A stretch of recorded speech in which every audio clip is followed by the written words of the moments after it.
Joseph Pinzolo, and they kill him. Salvatore Maranzano is killed by Luciano and the Young Turks on September 10th, 1931. Obviously, Luciano's going to take that. He killed off Maranzano, he killed off Masseria. He's going to be the new boss of bosses. But Magaddino being a member of the commission is huge. It's really big. It's a very, very big deal. So now, Magaddino is pissed. He wants all the smoke. He wants blood for the death of his sister. A bomb that was supposedly intended for Magaddino exploded in the house of his sister and his brother-in-law. Hey everybody, welcome back to my channel. Thanks so much for tuning in. My name is Dana Tribbiana, and I cover infamous gangsters on my show, Mob Times, every Tuesday. So where we stand right now, Salvatore Maranzano had just won the Castellammarese War with the help of Lucky Luciano, all of the Young Turks. They all just got together. They said, we don't want to be at war anymore.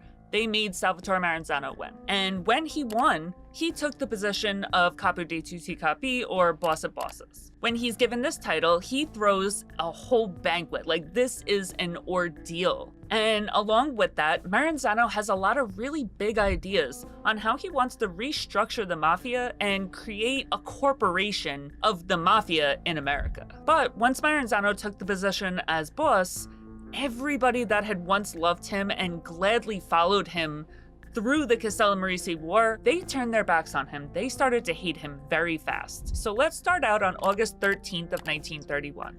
Violence had spread into Ontario, Canada, and Rocco Perry is a member of the Magaddino crew, and his wife Bessie was murdered on August 13th. Because of this murder, Magaddino's Buffalo organization would end up making a move into Ontario, Canada. Now, after Perry's wife was killed, Maranzano's men, they counterattack in New York. So they counterattack in New York, and they go after Masseria advisor and former Capo dei Tutti Capi, Giuseppe Morello. Now, after the Morello murder, remnants of the Reina group, because remember, Reina died at the beginning of the Castellammarese War, members of his group, which are secretly being led by Thomas Gagliano right now, they go after Masseria-imposed boss Joseph Pinzolo, and they kill him. And only 5 months after winning the Castellammarese War and defeating Masseria, Salvatore Maranzano is killed by Luciano and the Young Turks on September 10th, 1931. Now we expand that 1 month into 2 months, and we're looking at October 23rd, 1931. And on that day, Capone would emerge victorious in his war to become boss of the Chicago family with the murder of Aiello. Now, this is not great for Magaddino. Magaddino is fully in the corner of Aiello. Remember, that is why Joe the Boss Masseria had gone after Magaddino in the first place, because he wanted Aiello out. So the fact that Aiello is murdered and Capone wins this war, it's pretty bad for Magaddino and his whole crew. Charlie Luciano, he comes through and he's like, listen, I don't want this war to keep going anymore. We killed the Castellammarese War. Let's squash all beef. Now, everybody's looking at this and they're saying, okay, there is no Capo dei Tutti Capi left. Obviously, Luciano's going to take that. He killed off Maranzano, he killed off Masseria. He's going to be the new boss of bosses. But Luciano surprises everybody and he refuses that title. He says, I don't want that title. And furthermore, I don't really want that title to exist at all anymore. But Luciano was a lot smarter than that. He looked at it and he said, okay, if I take this title, everybody in the world's going to be trying to kill me so that they can have this title. Let's just get rid of the title and we'll govern all Mafia ideas with this commission instead of having one person that's in charge. And this commission was made up of the leaders of each of the 5 families in New York, plus Buffalo and Chicago. And the leaders, or the commission, would collectively vote to make every decision that would come down the pipeline about the Mafia. Now, as one of the 7 members of the commission, Magaddino was selected in 1932 as the leader of Buffalo. Magaddino being a member of the commission is huge. It's really big. It's a very, very big deal.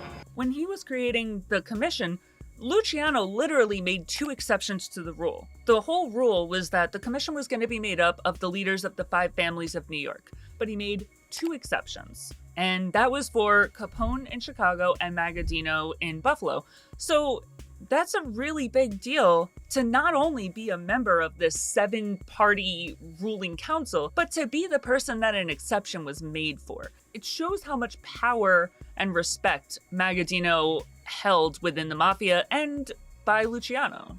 So now all that crazy stuff happens within figure a month or two, and then things kind of die down. So let's fast forward to 1936. Now, as we know, Prohibition was repealed in 1931, so that was a main source of income for not only the Mafia, but majorly for Magaddino. Like, that was his claim to fame. That's how he made all the money he made.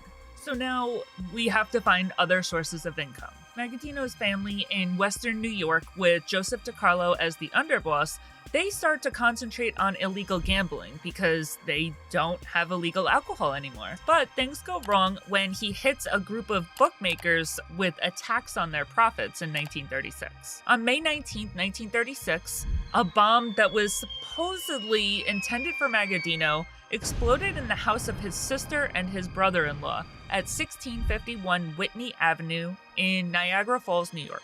Stefano Magaddino's sister, who was 42 years old, Arcangela Longo, was killed from the burns that she sustained while she was trying to get her young daughters out of the house. Her 3 young daughters, all of them were injured in the explosion, but they were able to get out of the explosion because Arcangela went out of her way to make sure that the girls got out. They only got a few cuts and scrapes and bruises and burns, but Arcangela would ultimately die from the blast. So now, Magaddino is pissed. He wants all the smoke. He wants blood for the death of his sister. So Magaddino goes and he gets rid of everybody involved in the bombing. All the leaders, all the bookies, everybody is gone. He takes everybody out. But in the process, he finds out about this added tax that he wasn't aware of. But what is Magaddino gonna do? Like, what can you do? Longo is the only parent that his 3 nieces have. His sister's dead. This is the only person that's left to raise these 3 kids. He can't go and kill Longo for messing around with him, for robbing him. So he banishes Longo to New Jersey, and he tells him that he has absolutely no future in the Mafia and he's shunned. Now, DiCarlo Jr. did not have the same longevity that his father had. He didn't last that long as the underboss of the Buffalo crime family. He was downgraded in 1945, and John Montana would be put in place as the underboss of the Buffalo family. And he would end up leaving Buffalo for good in 1945. Not for good, but for now.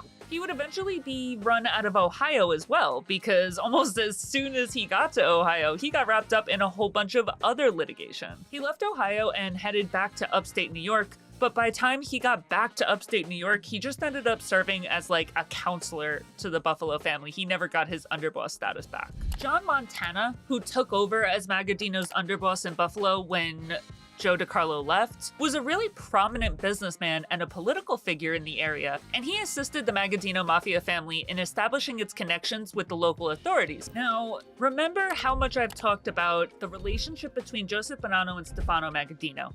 They are biffles. They're gonna bump heads. They're like brothers, okay? But when they have a fight, it becomes public because they're both leaders of very powerful families. So Stefano Magaddino has an issue with what he views as Joseph Bonanno's incursion into his protected territory in Canada when Bonanno sends one of his top aides, Carmine Galante, to establish the French connection.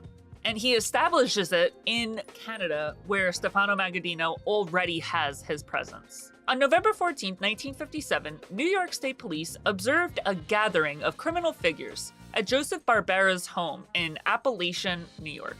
Using a roadblock, police were able to identify dozens of underworld leaders and arrested, questioned, and put them all on trial. At this time, the FBI, which has up until this point denied the existence of a national criminal conspiracy, is forced to adjust to the revelations that the Appalachian meeting reveals. Now, Stefano Magaddino was called to testify about the Appalachian meeting by the New York State Crime Commission in 1960, but he never ended up actually testifying.